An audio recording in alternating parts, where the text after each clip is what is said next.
योद्धा न्यूज मराठी। धारासूर येथे पुण्यश्लोक अहिल्यादेवी होळकर यांची जयंती साजरी।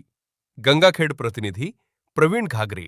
गंगाखेड तालुक्यातील मऊ धारासूर येथे 2 मे रोजी पुण्यश्लोक अहिल्यादेवी होळकर यांची 301वी जयंती मोठ्या उत्साहात साजरी करण्यात आली। यावेळी कार्यक्रमाच्या उद्घाटक म्हणून सौ रेखाताई रत्नाकरजी गुट्टे या होत्या, तर कार्यक्रमाचे अध्यक्ष म्हणून श्री प्रतापरावजी कदम यांची उपस्थिती होती।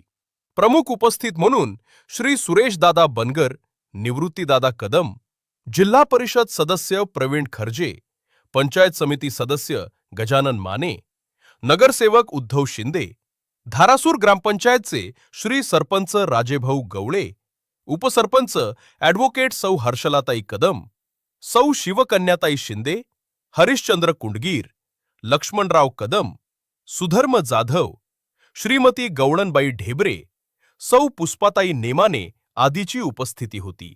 यावेळी उपस्थितांच्या हस्ते पुण्यश्लोक राजमाता अहिल्यादेवी होळकर यांच्या प्रतिमेस पुष्पहार अर्पण करून अभिवादन करण्यात आले व अहिल्यादेवी होळकर यांच्या सामाजिक, शैक्षणिक, लोककल्याणकारी कार्याचा गौरव करण्यात आला। दरम्यान कार्यक्रमानिमित्त भव्य रक्तदान शिबिर आणि गुणवंत विद्यार्थ्यांचा सत्कार करण्यात आला। यावेळी कार्यक्रमास मोठ्या संख्येने जनसमुदाय उपस्थित होता। कार्यक्रम यशस्वीतेसाठी जय मल्हार मित्र मंडळ व पदाधिकाऱ्यांनी परिश्रम घेतले।